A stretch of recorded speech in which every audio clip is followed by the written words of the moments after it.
So hi, everyone. Welcome. Thank you for joining this month's Customer Success Network webcast. It's our first back post-summer. So for those of you who I haven't met or maybe who've recently joined the network, my name is Alice Brugger. I lead our webcast series for the CSN, and I am also part of the EMEA Customer Success Leadership team at Slack. Now, today, you've all joined a fantastic session. We've got a really interesting topic lined up all around the question of how to train for and run great implementations. Now, as some of you may have seen, we recently announced some exciting news that Baton are one of our new Customer Success Network sponsors. For those of you who may not have come across Baton before, they're a leading platform for managing implementations and customer onboarding. So we thought it was a really good opportunity, and we're very grateful to have the co-founders of Baton, Alex and Peter, join us today and share their wealth of experience and knowledge. So to give you a little insight in terms of what you'll be learning about today, they will be coming in and sharing some of the typical software implementation challenges that we can see. What are some of those impacts? And then they'll be going through and sharing their ideas of how do we solve these challenges? How do we make sure that we're using technology solutions that can really enable us to deliver successful implementations? So that's a quick sneak peek, but I'll be handing over to them shortly. Before I do, standard two quick notices that I want to make sure everyone's aware of. First thing is, we do want these webcasts to be as interactive as possible. So please do post any questions that you have either in the Q&A box or actually just drop it straight into the chat. We will make sure throughout today that we pause and have some dedicated Q&A time. But if you do have any questions that pop up, drop them in, and then I will come off mute and ask both Alex and Peter your questions. We also really want to hear about your experiences around implementations. So either share those in the chat or definitely follow up in our workplace community, and let's get a conversation going there. Second and final note from me is that I am recording this session today. So if you do have colleagues, friends, peers who aren't able to join live, they'll be able to catch that on our YouTube page in a couple of days. So with that being said, I am now going to hand over to both Peter and Alex, and just want to say thank you again, both, for joining us today. Thanks, Alice. Great to be here. As mentioned, we're going to talk today about how to plan for or train and run a great implementation. We're kind of a running company that I guess has an implementation obsession here. So there's going to be a lot of marathon and other running sorts of terrible puns and analogies. So fair warning before you do that. And if they're bad, they're all Alex's fault. He branded the company this way. So fair warning, he's here right along with us. So feel free to ask him. But the reason we're talking about implementation, the reason we started this company is because 70% of customers who have bought for, paid, signed a contract, want your product, want the outcome you deliver, fail to launch that product. And before Alex and I started this company, this stat kind of like drove us nuts. Like, you're telling us 70% of the people who showed up to my door with money, signing, saying they need to do it by a date, saying they love this like thing you created out of nothing, just don't get it because you fail to actually start the project, seemed to be like a crazy stat. And as we dug in, we continued to find more of these statistics. Like, if the customer onboarding is bad, 3/4 of your customers are going to leave after you've spent all this money to acquire them, all this money to launch them, and had this whole, customer success team manage the account, try to grow it, all because you screwed something up way before, which, after spending 3 years building this company and decades before building services teams of over a couple hundred people at places. Alex was at Adobe doing this. I was at LVMH doing it on the other side for our customers, as well as at our prior tech companies where we built out large delivery and implementation teams. We found these stats like alarming, crazy, and things that needed to be addressed, which is actually why we started this company and why today we're talking about how you can use software to make sure you don't have these sort of outcomes. And, prior to starting Baton, I was a growth investor at a large late stage venture firm. And like we like to do, we like to create terms for things that no one actually understands, but kind of help us personify problems. And one of those was this idea of operational debt. And I think it is very applicable here in the implementation onboarding arena. And I think you can really sum up what's going wrong with implementation at a vast different stages of maturity for different kind of companies based on this term.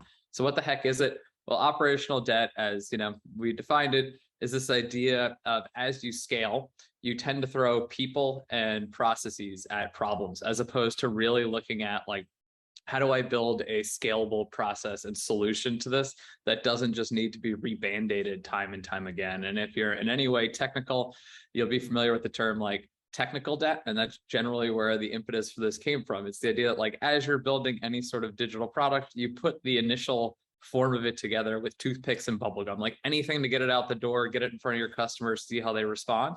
And operational does the same thing. When we kind of build out initial implementation teams, we use things like Google Sheets, Smartsheet, Monday.com, Asana, or other tools that we kind of hodgepodge together. And then we throw more people on top of those tools until we have like a 30-person team leveraging some Smartsheet implementation. And we wonder why we can't get any visibility into where the process is breaking down, what's taking so long, and why customers are falling through the cracks at, 70% of everyone who signs up is failing to launch at the timeline they want to. And we wonder what the heck's happening and why. It's actually exactly this problem. We're at a maturity stage for our company where the tools and processes we put in place months ago no longer make sense for how we have to deliver. And whether that means like with the headcount we have, the tools we have, or the expectations our clients have, something is this clogging up the gears in our machinery to actually deliver to our customers on time, on budget, and to get them the value they want. And this can manifest itself, as I said, in many ways. I tend to like to think of organizations as different sort of functional units. And you'll see this graphic here that we drew up. The general idea is like you kind of tend to build processes and buy tools in the early days of your company for each individual silo or functional area.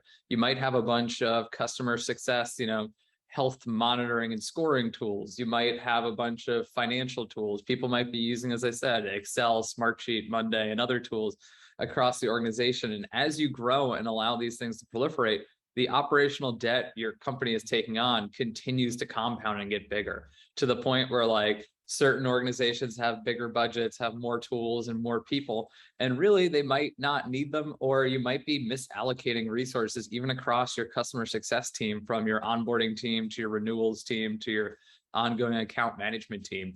And today we want to talk about how you can really think about a framework for understanding the maturity level of your organization, what that requires from you from like a tactical perspective, a strategical perspective about how to think about it, and then how do you move between these kind of phases of maturity so that you know that you're properly processed and tooled for that phase, as well as you won't just see this process and tool have to get phased out in like 6 months. You want something that's going to last with you. And as well, what's more important and what we're really seeing at Baton, which gets us really excited, is how do I use this process of implementation or onboarding as a strategic advantage to get more business, get my customers actually talking about something to future prospect like implementation, which blew our minds when customers of ours started bragging about how great their customers had of an implementation. And even some of our customers have now won awards in areas from like healthcare to fintech to enterprise software for having a fully digital, what they call premium onboarding experience, kind of driven by this framework we're about to share with you. So if there are any questions about operational debt or kind of how much of a hodgepodge mess implementation is across the places we've seen, happy to have any questions now, Alice, if you see any come in. Otherwise, I'm happy to kind of keep on this presentation and be making up terms and then explaining them. None have come through yet, but if anyone listening in does have any, drop them through and I can definitely make sure that we cover them. But I've got to admit, hadn't heard of OpsDebt before we began to discuss this topic. And I think, in having conversations and reading the blog post and really digging into it, I think it's actually a great made up term because it really summarizes what I think all of us working in customer success, I also come from a kind of consulting implementation background as well, have experienced, but there isn't necessarily that language for it. But as you say, on the technical side, tech debt is something that, you know, I've heard a lot about before. So I think it resonated. So thank you from my side for creating it, because it kind of gives us a language to talk about.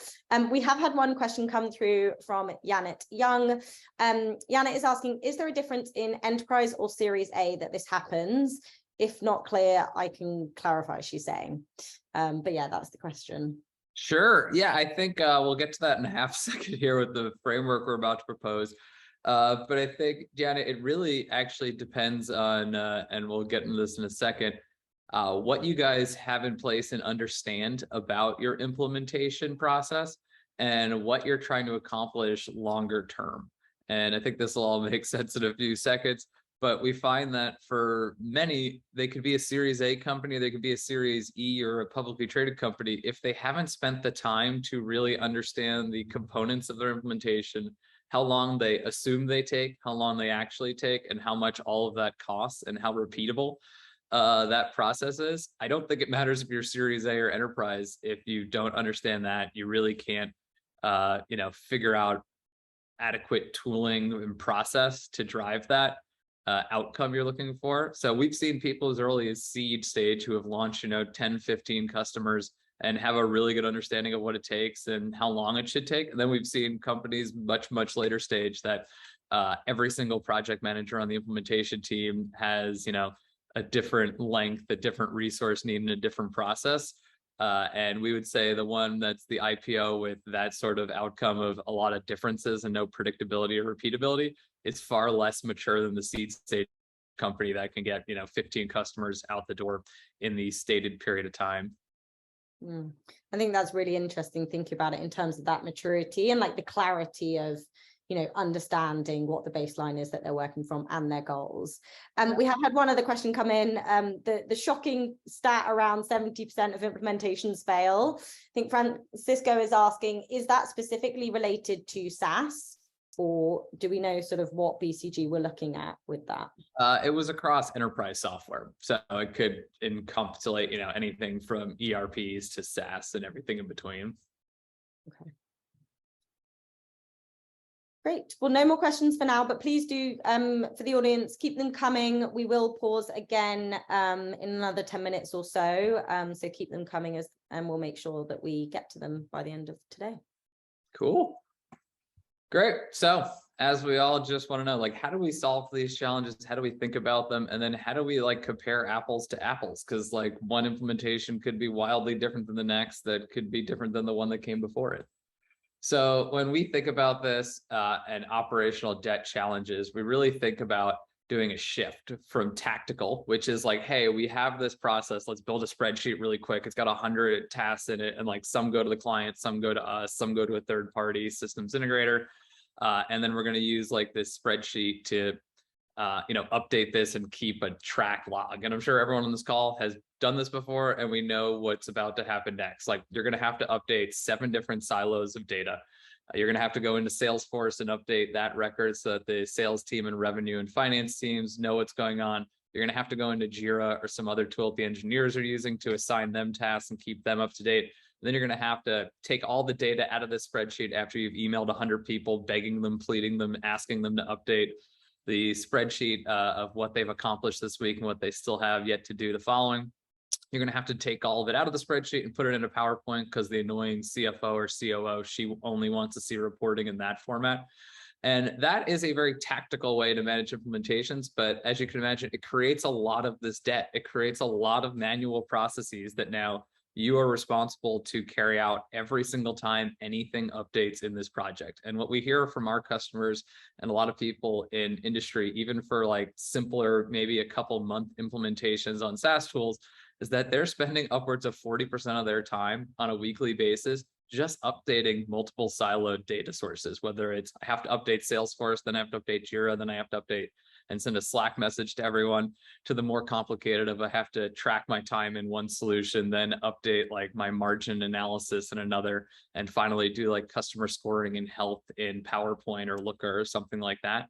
These tactical solutions create a huge amount of burden, and it's generally the reason for any, CFOs or finance people listening, that you're constantly on this hamster wheel of having to hire more folks for the implementation team, because there's no leverage you can get out of your team when they're spending almost half their time just updating data silos that immediately upon them updating that, it's already out of date because someone else did a task.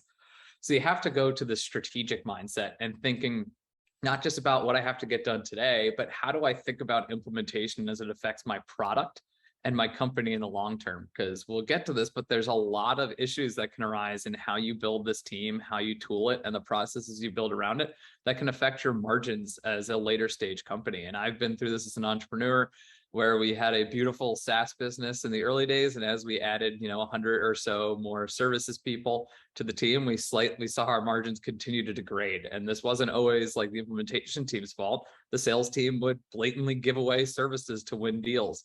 They would promise like unrealistic expectational timelines to the customer in order to get a deal done in Q3 when they, were in a slow period. So you really have to think long and hard about the process you want to set up and what your outcome for scale looks like. Are you doing it internally? Do you want to do it through partners as an ecosystem play? Or what, is your burning bridge right now, to speak in more consulting talk? But today we're going to talk about how you can take the tactical and shift it to kind of a strategic mindset. And, after seeing thousands of projects worth billions of dollars from our prior companies at Baton and, now with our customers, we really came up with a 3-step framework. So in the beginning, it's all about standardizing your process. Can you create a template for the same kind of project that you run through every single time, so that you have some semblance of standardization in how many tasks there are, who does those tasks, how long they should take, and who's responsible at the end of the day, just so you can start saying like, hey, every time we push out our CMS and it's a mid-market customer in Europe, this is what the implementation looks like, this is who's involved, and this is the expectation for when we're going to deliver value. So if you're still in that phase where you're trying to figure out like what projects look like, and you don't have a repeatable, defined at least outline, and it can be in a spreadsheet, it can be in Smartsheet or something like that, like those are totally fine in this phase. Like that's what you should be focused on. Can I create a predictable process that gets the same outcome every time? After you've done that, it's all about, and this is where we'll get into some puns, like your marathon pace. How do I accelerate that standardized template to my pace where I know like we're firing on all cylinders? We're running those like 730 miles for 26 miles. And in the accelerate phase is really where you want to start thinking about tooling. Like standardize, it's fine to have, like I said, these things in static tools. It's even fine if we're thinking long-term strategic to have a little pain in the early days. On the startup side, there's a investor called Paul Graham that runs this incubator called Y Combinator, and he talks incessantly about doing things that don't scale in the early days, so you can understand the pain your customers feel, and you can build to that pain so that your product is, a painkiller, not a vitamin, meaning like it's a must-have, not a nice-to-have. And, we kind of believe that too. As you're building that framework and process, you want to be as close to the customer as possible, and you want to be probably as raw as you can be in standardizing that process. But then once you get to this accelerate phase and maybe your company's starting to scale, and again, back to the question earlier, it really doesn't have a lot to do with the maturity of the business. It's really how many reps you've seen, which in terms of how many customer implementations you've done and how standard you've gotten that process, which generally tends to correlate with, growth of a business. But acceleration is all about how do I remove manual tasks, like updating those multiple data silos? How do I automate things like, nudged communication, where I'm sure we've all sent hundreds of emails about like, hey, Becky, have you, done task 1.4.3 yet? Because 17 more depended on that. And if you don't do it by Tuesday, then the whole project's late. How do I do that? And then how do I get reporting to a point where it's automated out of the tools I use, so that I'm not constantly in this like hamster wheel of taking things out of Smartsheet, copy pasting into PowerPoint, then taking that same thing, copy pasting it into Looker, and then finally updating Salesforce so that everyone's aware. And the last phase we think about in maturity is how do we scale this function? Once we have a standardized template for how we do it, we know we're running as fast as we humanly can with the team we have and the tools and process. How do I want to scale? Do I want to add more people to my team? If I'm doing that, how do I know that they are actually running at the same pace, or that they will train, right, marathon lingo or ramp to the same pace that my currently, marathon runners running at that 7:30 mile? How do I compare, Jillian, our newest PM, to Michael, the guy who's been doing it for 6 months, and see where her snafus are as she's scaling? Is she very good at the communication part, piss poor at the project management, and really it falls apart when she has to engage with engineering? How do I get that visibility? Or do I want to use third-party outside vendors? Do I want to build an ecosystem of SIs that can actually help me get leverage, improve my margins long term, and give me kind of boots on the ground globally? But that's a whole nother scary conundrum. I now have to go find these people. I have to make sure they're doing things to my best practices. They only report to me in static spreadsheets. How do I get visibility the same way I had it internally when I standardized and accelerated through a platform?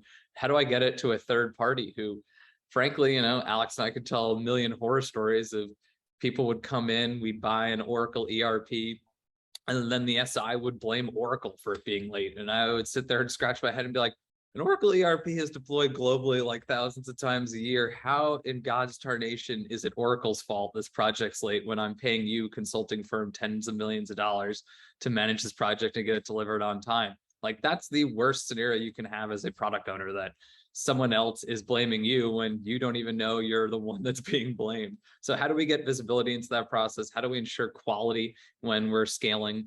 And how do we ensure that those amazing processes, templates, and structure I built way back in the standardization phase years ago are actually being carried out? And that's what we're going to talk about a little bit today. When we think about standardize, as I already mentioned, this is just about creating repeatable processes, understanding costs, and really just trying to keep everyone accountable. How do I use the same template time and time again? And this is helpful, one, in reporting, right? Like, if we can compare apples to apples, we could start to see where the gaps are in our process.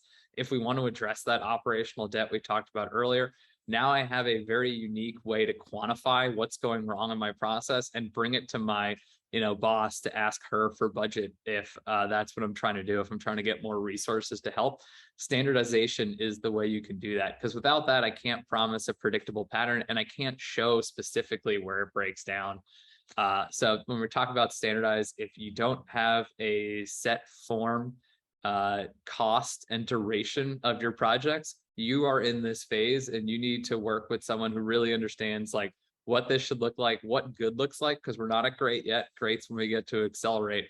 But how do we just at least make sure everyone's doing everything the same way and no one's really going rogue on us? Once we kind of figure that out, accelerate, as I said, this is when you're starting to hit more projects. How do I make sure that the projects we're doing are all actually at our marathon pace? And a lot of this has to do with removing those data silos, removing manual work that's associated with the project. Having my people, instead of spending half their time just updating data silos and sending emails, I want them to be spending 80% plus of their time collaborating with my customer or the third party they're working with, trying to actually get out ahead of bottlenecks that are going to occur.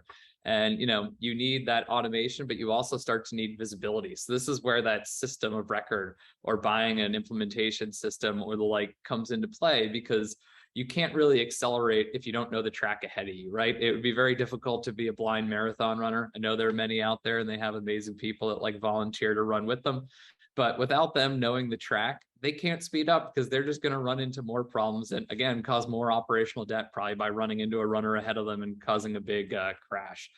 And this is also where you start to drive adoption faster. So when you're jockeying for budget here, you want to remember to go back to your CFO, CRO, head of sales, whoever it is you're working with, and be like, look, the faster we get these clients live, if we're a recurring revenue company or a SaaS company, that just means more revenue we're unlocking. All of a sudden, we're now looking at customer success, as many of these C-level people do, as a cost center. No, now we're actually a revenue accelerator. If we get customers live, 2 months faster on average, all of a sudden we're unlocking, for every 6 customers, a year of recurring revenue from a customer out of nowhere. So customer success becomes this leverage point in the revenue organization where you can now vehemently say, look, we get customers live faster and with more visibility than anyone else in the market. That's a selling point that your sales team can take and sell customers. Hey, I know, we're in a bake-off with our normal 3 guys, but we can guarantee you're getting live November 15th. That's twice as fast as anyone else on the market. And you will have full visibility throughout the whole thing if you develop a tool that actually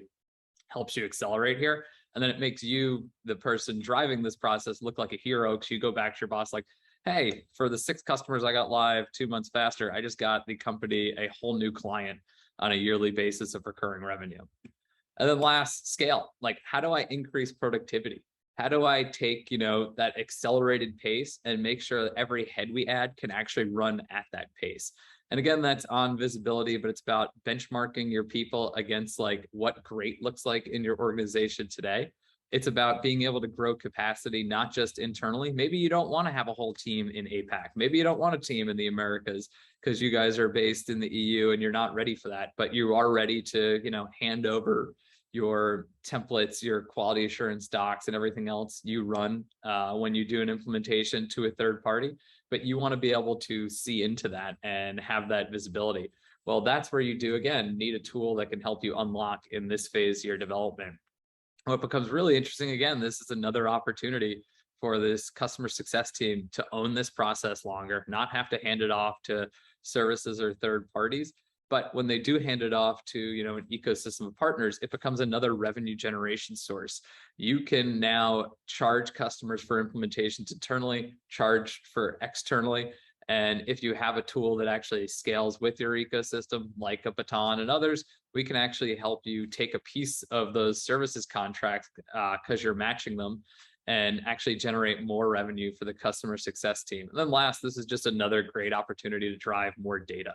Right? Seeing how an external team runs your exact process through your templates in real time, interacting with your customers, just helps you drive a better process internally. Maybe they're doing things you guys don't know. Maybe you're doing things better than them and it's a symbiotic relationship. But really the scale phase is about how do I add leverage to my organization without adding more cost. That's like music to a CFO's ears. Can I do more for actual less money? And can I make money doing it? If you bring a proposal like that to, your VP or chief financial officer, or someone in one of those seats, I can guarantee you they'll listen, having been a founder and a CEO of one of these orgs. And it's definitely a surefire way to make sure you own this workflow going forward and can follow as that organization scales and, obviously get promoted in those things as it moves up. So when we think about this scale, and I mentioned this earlier, really when I'm thinking about scale as a founder and how you should be thinking about it when we talk about implementation is, what is the margin of that scale cost me, right? Like there's a revenue number I can start charging usually in that accelerate phase to my customers for, doing the implementation services as customers are bigger or have demands of when they want to get live with your product. But there's a cost to that service. In the standardize and accelerate phase, you need to start to figure out like how many hours are we spending on this? Are we using consultants or internal teams? How often are we pulling that designer away from marketing or product or wherever we're sharing her or him with to this? And how do we get to this margin number? Because that's eventually what our CFO and CEO are going to measure the successfulness of this on, right? Like we all love NPS and customer satisfaction and all of those things. But unfortunately, those are just ancillary data points to our, executives who are going to look at what is the margin of us getting these customers live? Should we be managing it internally? And should we be doing it externally? And I can tell you as someone who's had those conversations, as you just throw operational debt or more people at the problem because you didn't figure out how to standardize your process and you stayed on a spreadsheet or a tool too long that doesn't actually get you leverage or accelerants to doing this, your margin will degrade as you do that. And the only thing that ends up happening is the CFO or CEO is going to come to the success team, be like, hey, you've done a great job. We're going to move this to a professional services org now because we need to be margin positive, and you guys are going to lose control of the customer. And that's the worst thing that can happen because we don't want more handoffs in customer success because we know every time there are more handoffs, there's just more fail points for the customer relationship to degrade. And guess who's responsible for that ultimately, even if the services team fucks it up? Sorry, us. We now on the customer team are the ones who have to apologize for a poor implementation run by another team that wasn't us. So the longer we can kind of hold on to this and use systems and tools to at least gain visibility into what's going on, the better. And you want to scale in a way that drives the optimal margin. So when we start to think about this, we think about scaling, traditionally as like cost versus people. But we want to actually think about it as how do we get more leverage out of the people we already have so that we're not just constantly dropping money on people onto the problem. So we want to avoid that operational debt. It's like, as we talked about previously, there are these silos that emerge, whether, the height of these theoretically is by how many people are in the org, and you can see like tools underneath them. But what you want is one data silo, which can be an implementation management tool that connects to all your different tools. So something that out of the box connects with your Salesforce, your HubSpot, your Jira, your Slack, your Confluence, all these other tools you're using, and gives you one flexible tool in the middle that updates in real time. And every time the customer, you, or a third party changes something in that implementation project tool, all these other tools automatically get updated, so that your team isn't spending time doing all this manual work back and forth. They're spending time working with the client to actually accelerate that project to get it delivered earlier, so you're getting more revenue and more leverage from those people. You want to create transparency and efficiency. You don't want to create more data silos and operational debt. That's kind of the gist of that framework that we just kind of laid out. And before we go any further, if there are any questions, happy to address them now. We haven't had any come through yet, but I'll give the audience a minute or two to think. Two things that I think really resonated with me, and I'm thinking more from my hat as a leader at Slack, is how we talk about customer success, both with our customers, but actually even within our own business and with the sales team. And something we talk about is sort of CS as a growth engine. So I really pick up on that point of like, getting implementations done more quickly, doing it in a way that's scalable. I think that really resonates, because you're right, NPS is great, but actually really thinking about what's this going to impact in terms of revenue or in terms of that margin piece. The other thing is, I mentioned to you both, but for the audience, we've just hosted our conference yesterday, actually here in London, and speaking to lots of different, SaaS customers. What really, I heard over and over again was this conversation around needing to do more with less. How do we drive productivity? How do we build efficiency in the current economic climate? So I picked up on you. I think you almost said the exact same thing. And I'm like, it is what we're having to think about within the current context. I think this feels like it's more important now than it ever has been, or at least recently, in recent history, I think. Totally, Alice. Like, I think if you're in a customer success leadership or management position right now, and you can bring to the attention of your boss or their superiors, like ways to generate more revenue, accelerate value for customers while not adding layers of cost or redundancy and like tech stack, and remove things in the tech stack, like you are going to be a superhero to those folks. And specifically, if you could, make customers happier along the way, like it's a win-win all around. Yeah. Definitely. Well, we don't have any other questions, so we can skip on, but for those of you thinking of any, we will pause right at the end for any more. So please do share them.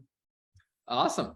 So as you can probably imagine, we do this for a living, but we think the key to actually running at marathon pace, as we've kind of laid out, is one, hitting that framework, understanding exactly where the maturity of your organization is, and then having a tool in the middle that is purpose-built to kind of bidirectionally sync with everything, that removes all of this kind of debt of work.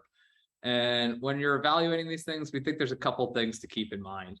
So one of the biggest unlocks for us, and at my last companies and places where I've run this, is really just giving visibility and accountability to both sides, right? You want to collaborate with your customers, not work against them. And when you start to build out a lot of these professional service applications, as well as static tools that are, cloud hosted spreadsheets, you end up kind of like working against each other. There's no clear handoff between one. The customer generally is left getting updated statically by you updating these spreadsheets on a weekly basis and telling them, whoa, don't look at it till like Monday at 10:15, because that's after our stand up and everything will be updated by then.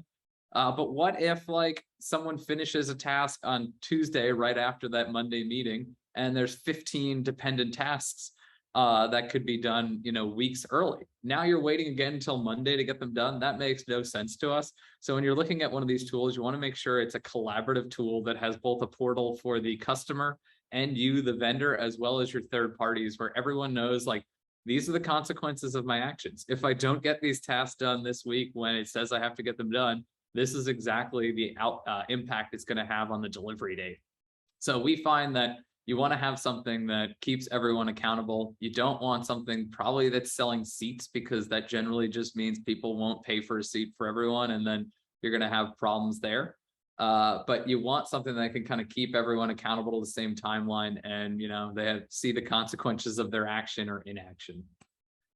You want to make sure that you're scalable with multiple workflows and you can build out templates. And what we mean by this is kind of alluding to what I talked about before. You want out of the box integrations with the tools everyone's using. At Baton, we learned this the hard way in our early beta. Like, you don't want a platform with hubris, I would say. Something that assumes everyone's going to log into it and update it as the sole source of truth. Because let's be honest, we're never getting salespeople and financial people out of Salesforce. They're just not logging into another tool, and you're not, for the love of God, going to get an engineer to do anything they don't want to. So getting them out of Jira is damn near impossible, or Slack. So you want a tool that bidirectionally is syncing with all the places where your work is getting done and isn't causing you more work or more operational debt to update all these people in real time. And then on top of that, you want a tool that helps you templatize your work. So back to that standardization phase, can I take those templates that I've created in the Smartsheet, in the Google Sheets, in Excel, and can I easily port them in here? And do you have a tool that actually helps me understand what I've already done and how I can speed it up and create, a bulletproof template, and then use that template to drive workflows? In Baton, we're able to, take your template from whatever form you have it in, create these templates. You can even lock them so that, your junior team members can only run projects with templates that have been pre-approved by you. So you can rest assured that, like, Mary is no longer going rogue, running things on her template. She's doing it to the best practices, defined way that has the outcome you want.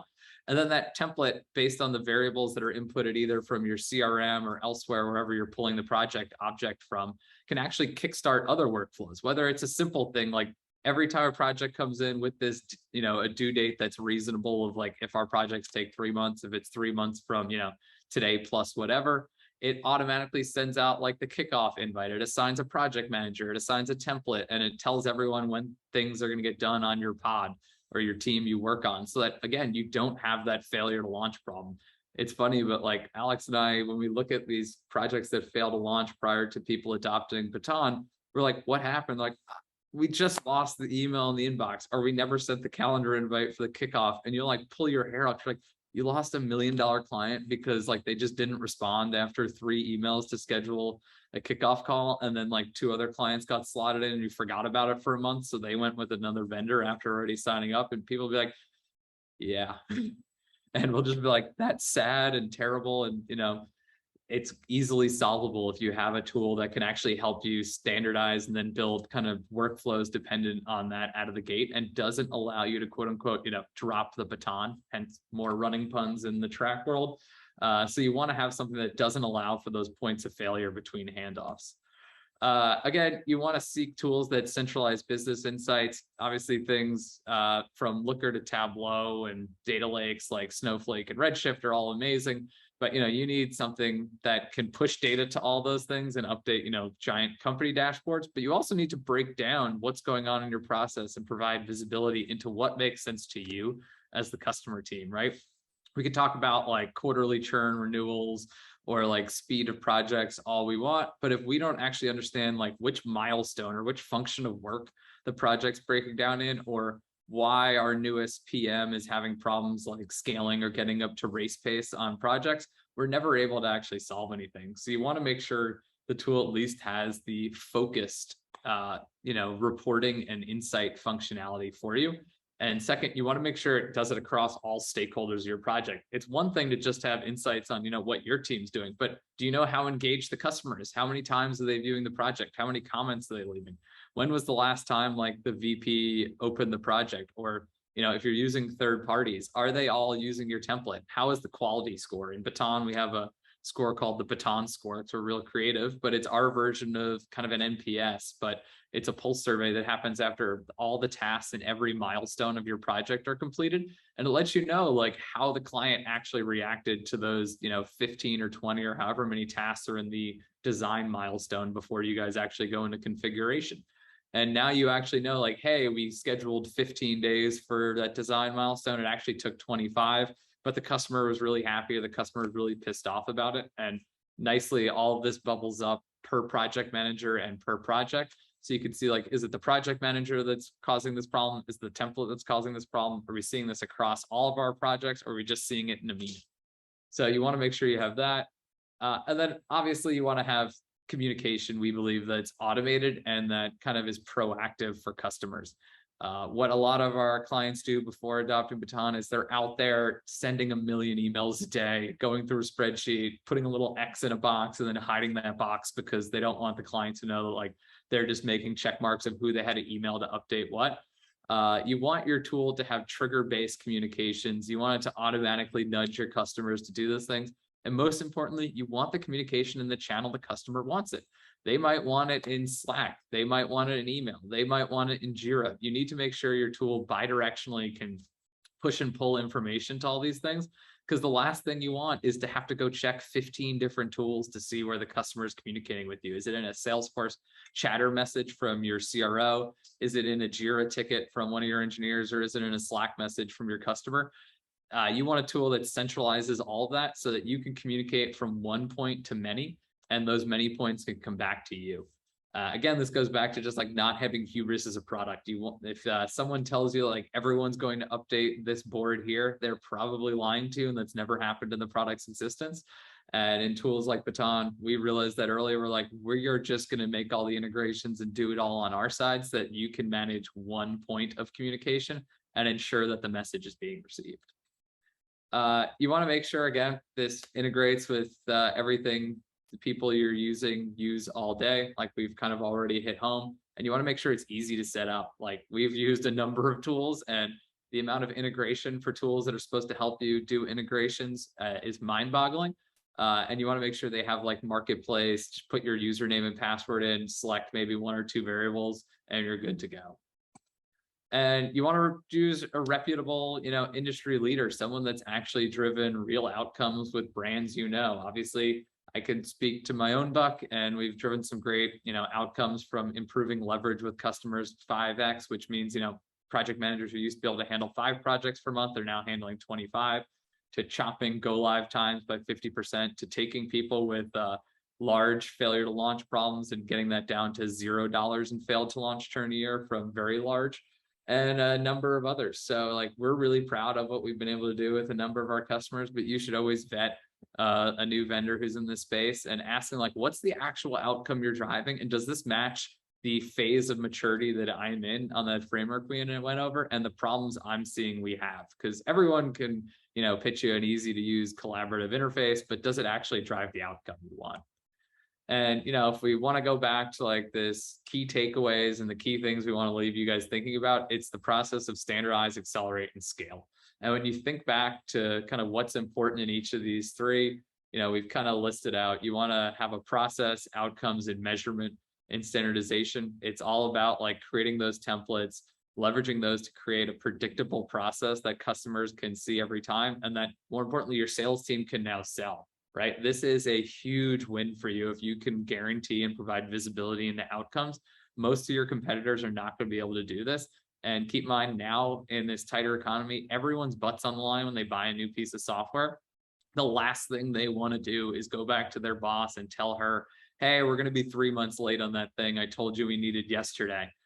If you are standardizing well and you have a system in place that helps provide that visibility, you now can outsell those people. This becomes an ally of a tool to not only your customer team, but to your sales team. Then you want to start thinking about accelerate. How do I get rid of all the boring work I don't want to do? Let's be frank. I do not want to update Salesforce. I do not want to update Jira. I do not want to copy paste all that crap out of those tools into a spreadsheet and then put it into a PowerPoint template because my CFO is too lazy to check the reporting dashboard in some other tool. That is a pain in my ass, and you need a tool that makes sure you don't have to do that. I don't want to send 200 nudge emails a day. I know Cindy over at my customer knows I need her to do something. She might be ignoring me. She might be drunk at 3 p.m. on a Wednesday. Who knows? It's remote work. I don't know what everyone's doing all day at their desk, but you don't want to be doing those things. What customer teams need to be managing is the customer and the expectations of that customer and how we can provide value faster, how I can understand why they bought my solution, and how I can drive a process that gives them clear visibility into that outcome, even during implementation, and how do I do it faster? And then scale, you got to just decide, like, from the tactical to the strategic. Am I trying to scale this internally for the time being? And if so, how do I benchmark these people that I'm hiring versus the race pace we set? How do I know who's going to make it and unfortunately who's not? And if we are leveraging third-party, integrators or consulting partners or whatever you call them in your ecosystem, how do I get visibility into, are they following my standardization process? Are they using my best practices? Are my customers enjoying the experience of being implemented by that third party? And is it as good as my internal team? Because if it's not, we might need to cut and run and scale the internal people. If it's great, we actually can now, expand margin and, get some systems integrators on like geographies or skill sets, or even in industries where we're not currently, adequate to do. So I think all of these things bubble up to like reducing that burden of operational debt on your organization by picking a process and tooling that actually aligns well with where you guys want to go. And, if you want to learn more, feel free to reach out to Alex or myself. I think we're offering kind of free workshops where you can work with our customer success. We call them success engineers that will walk you through and do an assessment of like, hey, where does your process stand? What should you be measuring in this process? What's the outcome that gets us from standardized to accelerate or accelerate to scale? And how long do we need to be doing this? What does this need to look like? And what does great really look like for us? So if you want that, feel free to reach out. We're always happy to talk more about this. This is something we talk about all day with a myriad of people. But if there are any questions, happy to take them now. Otherwise, this has been super fun. Thank you so much, Peter and Alex. There were some real pearls of wisdom shared. I caught on the previous slide kind of 50% reduction in go live time for one of the customer stories, which I think is incredible, and definitely I think the framework is something that we can all take away and think about, and really focusing on, for me, what resonated is like focus on the outcome you're looking for, like ask yourself that question before you jump in. And equally, I'm actually training for a marathon, so I quite enjoyed the marathon references at the moment.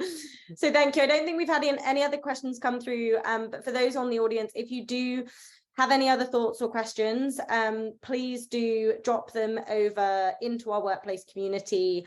If it's okay with you, Peter, Alex, I will probably share a copy of the slides in there, so they have those kind of details if they do want to jump into a workshop with you both.